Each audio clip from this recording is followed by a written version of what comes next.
I think definitely emails and Facebook messages. Facebook message and email, you set up an automatic response saying, hey, thanks for your message. I'll respond in a couple of days or the next day or soon. So you're creating that expectation for your client or customer to know that, okay, you're not going to respond straight away, but they feel heard. And then whatever works for you. So it might be that you set aside half an hour in the morning, half an hour at lunchtime, and half an hour at night. And that means no one's waiting for more than 4 or 5 hours to be responded to if you do want to make that part of your customer journey.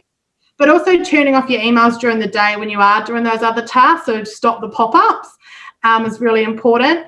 And also making sure that when you do your emails, you're just as focused on that task as well. So don't look at your emails if you haven't got time to respond to the quick ones that can go.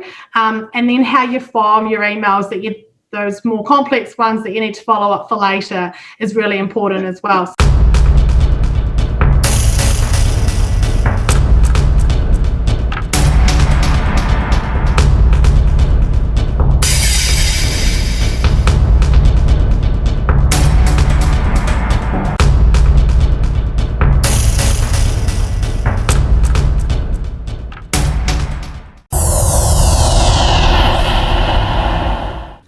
Talking with the experts.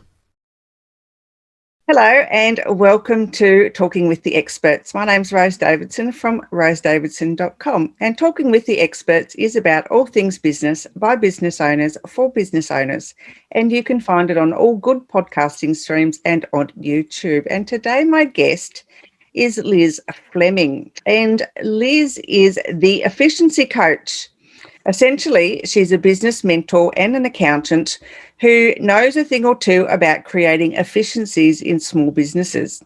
After years of a successful corporate career in finance in the energy sector, Liz is now utilising her skills and knowledge to assist small businesses to become efficient as possible.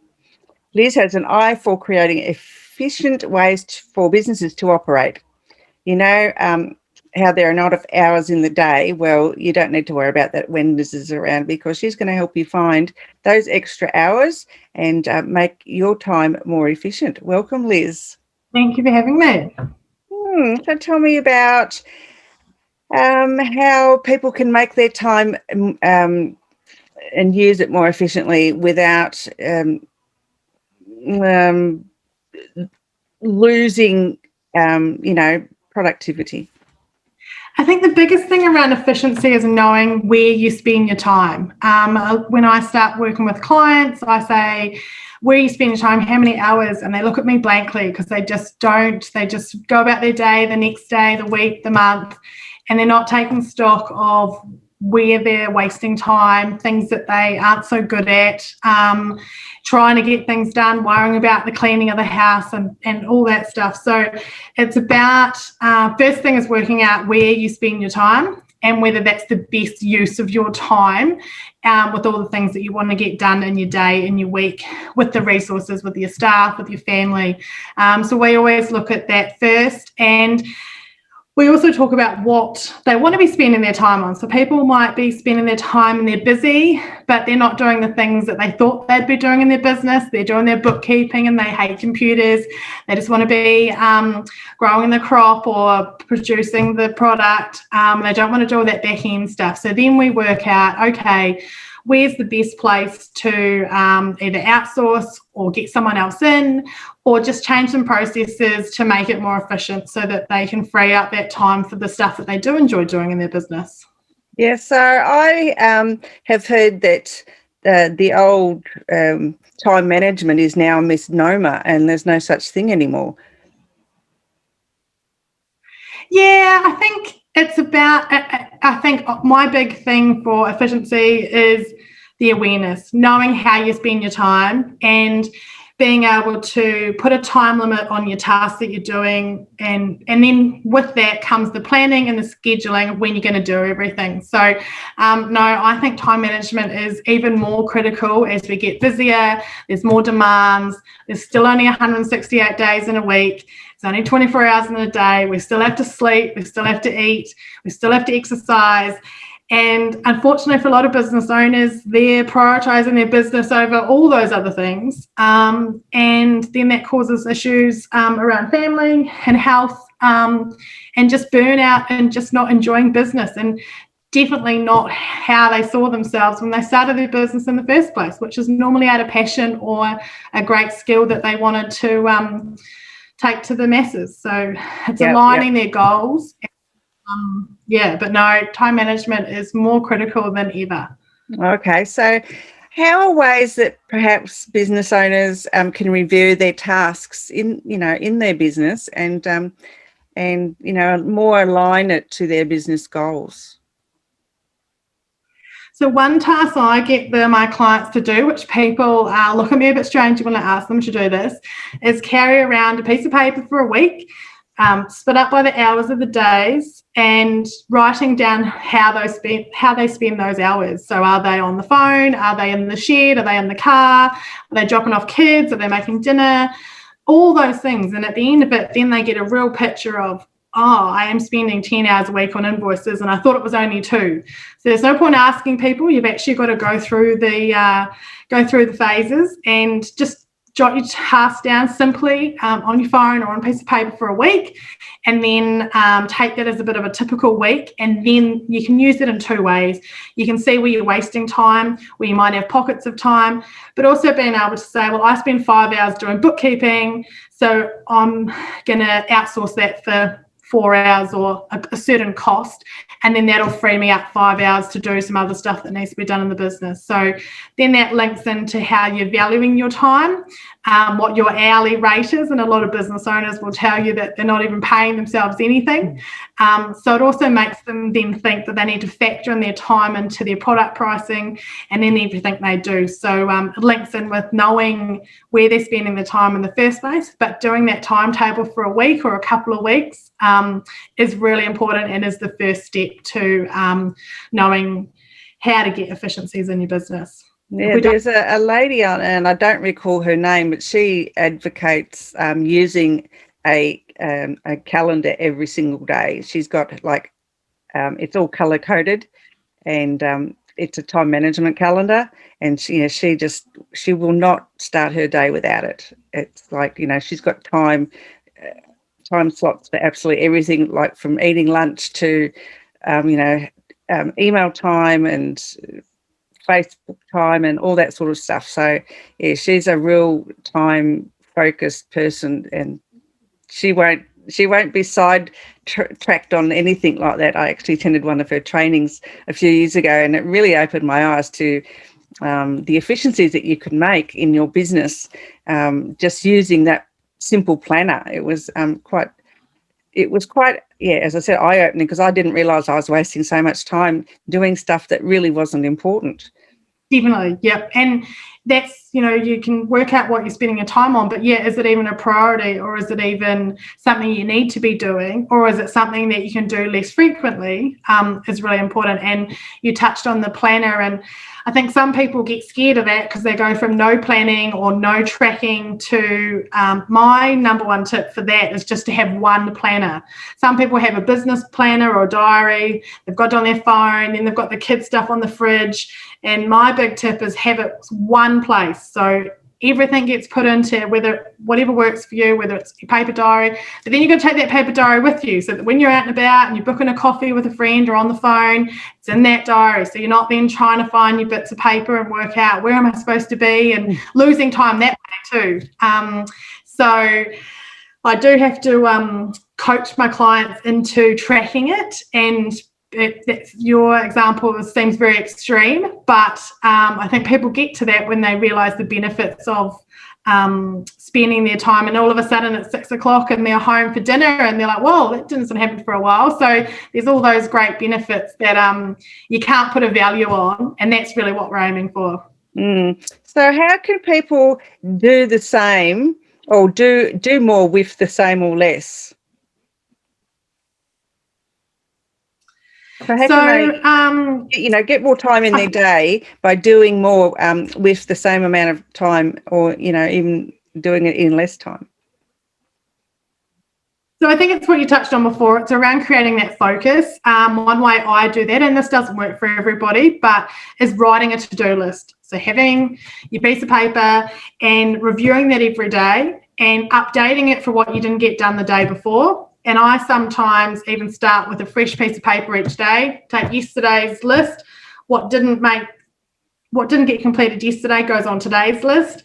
And you can go as far as picking out 3 things that you're going to definitely do today and make them your priority. And then the other trick I've got is that instead of highlighting at the start of the day what your most important ones are, you actually use the highlighter to mark off your task. So at the end of the day, you end up with a colourful piece of paper with more done, and the motion of actually ticking them off gives you that satisfaction, and you're like, right, what am I doing now? And I did this last Saturday where I had 15 things on my list and I had about 4 hours, and I thought, and I just created focus. I was like, right, done that one. What's the next thing? What's the next thing? And you don't even start looking at your phone or thinking about anything else. If you can do your to-do list with some time frames in it, it'll be very surprising how much you can achieve with no distractions or minimal distractions. Don't answer your phone, put it away. And I think that's one thing where people at the moment think they need to answer their phone straight away, be accessible. But if you've got some things to do, blocking out even 2 hours a day or 2 hours a week even to get those really crucial things that you keep putting off, and locking yourself away somewhere to get them done, and you don't come out till you do it. But it's around knowing what you've got to do and being disciplined to stay in that spot and not letting get off track, not only your emails, not doing anything else. So only having those documents that are related to those tasks is really important, and clearing your desk and then just getting on with them and doing them. Yeah, well, 2 things. It's really, I love when I've made a list and I can actually tick the things off that I've achieved. I think, oh my God, there's no crosses, they're all ticks. And I think that's wonderful. Feels so great. You know, it makes you feel good because you've actually know that you've achieved whatever it is that you'd set yourself out to do. And and I agree with you about, making priorities. I try not to make new lists, I think, because they just keep getting longer and longer and longer because you always find other things to add to it. So I try to get one list finished first before I go on to the next one, but that's just a personal preference, I think. Definitely, and I think that's an important point, is to work out what works for you. Some people aren't list people. They might be the post-it notes on the wall or on the fridge or their planner. And it depends how much detail you need to plan to. So some people plan out their day, their hours, and then if they get sidetracked by lunchtime, they've given up because they haven't been able to stick to their schedule, and that's even worse. So I say to some people like that, just plan out 2 or 3 things that you're going to do for the day. They're your focus. Then if you get to lunchtime, everything else after that is a bit of a bonus. And you said before, you feel better, and then you're like, whoa, I did so many things and I only wanted to do 3.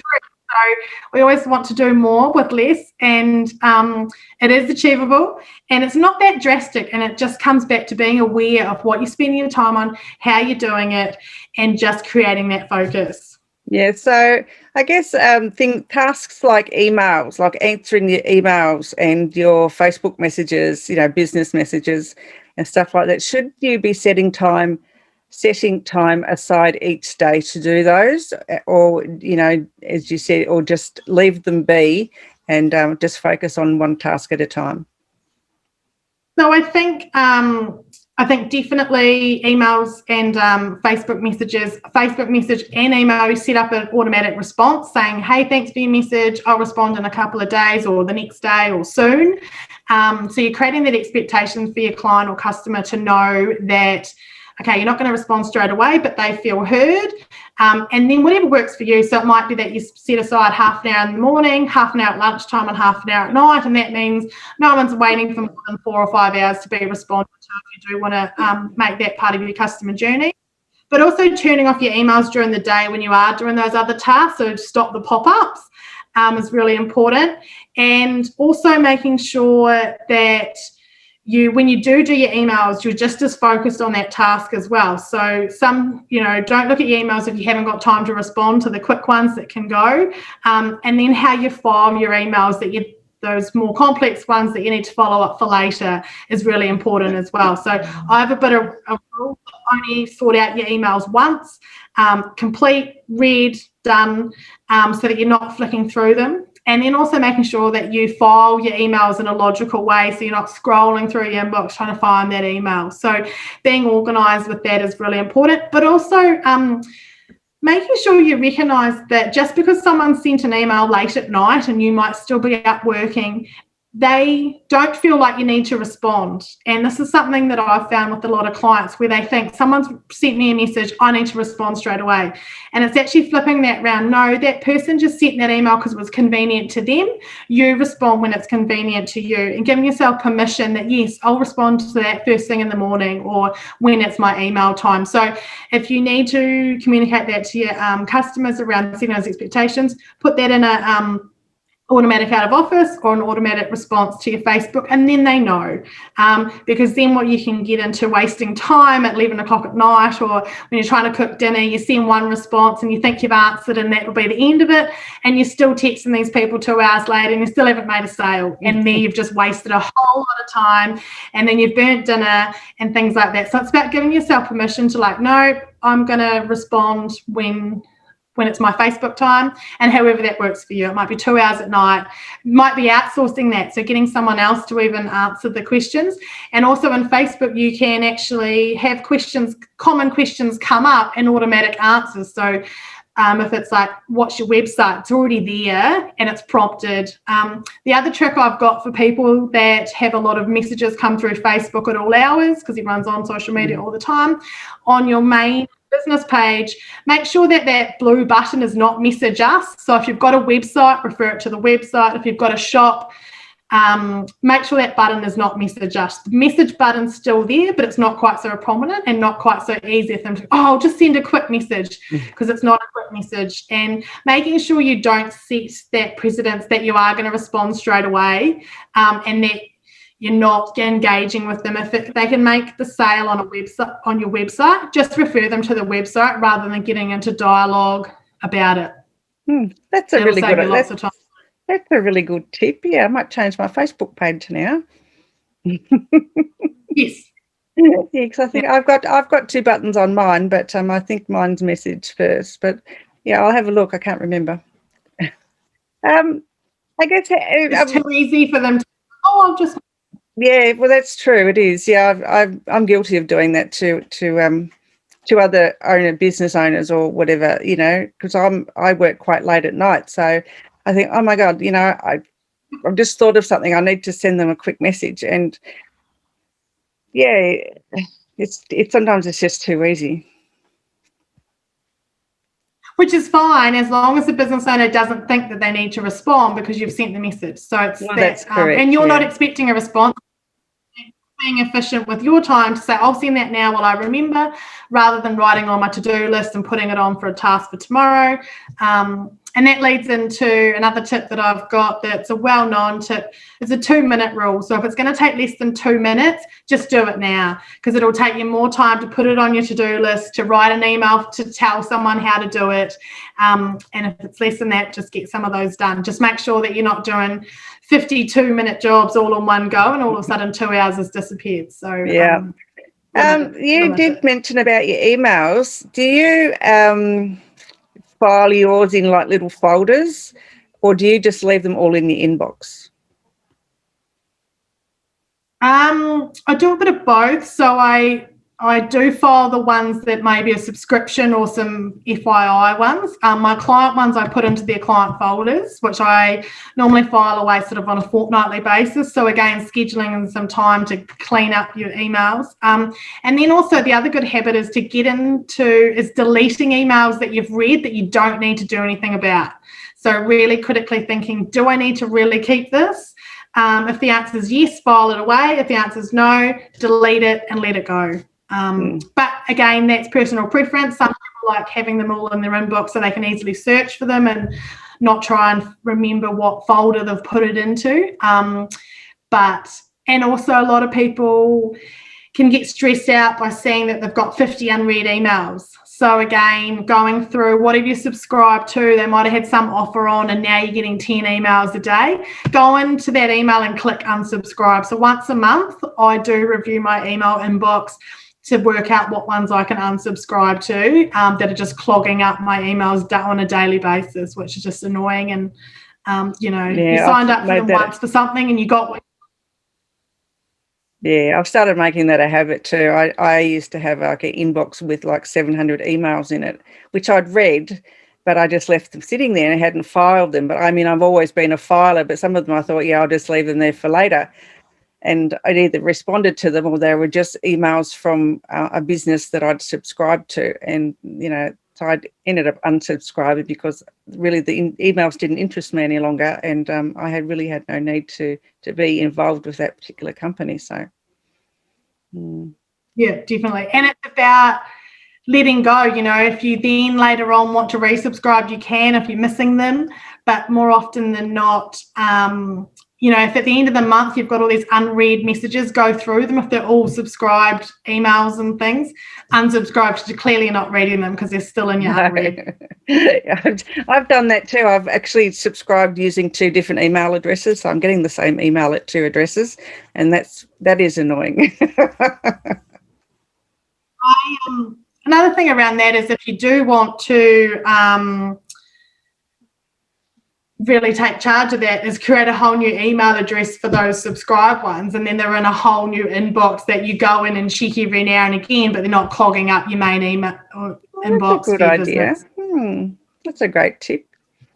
Okay, Liz, let me tell you, where can people find you in the world, other than in Australia? I know that, but social media and website or whatever.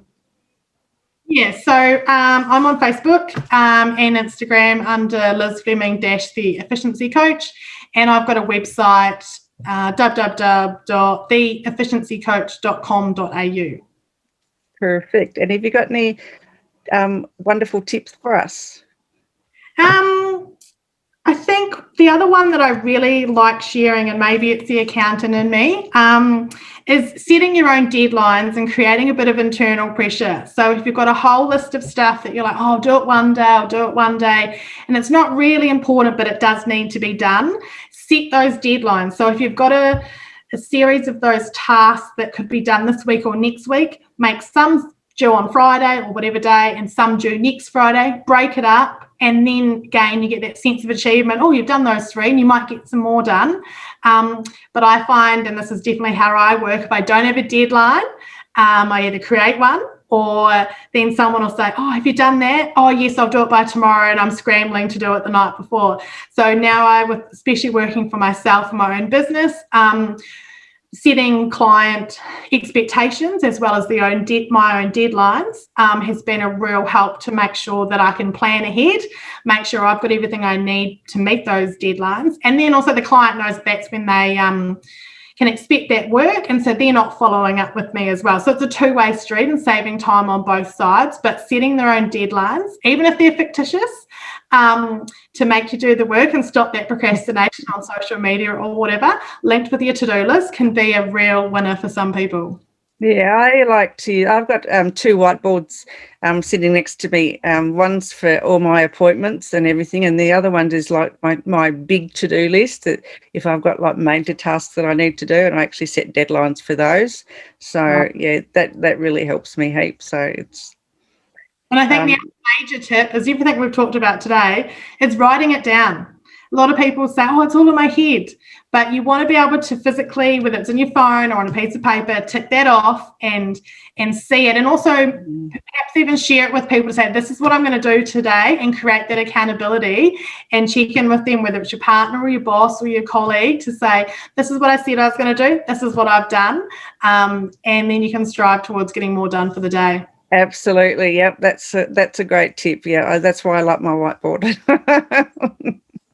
All right, Liz, thank you so much for your time today.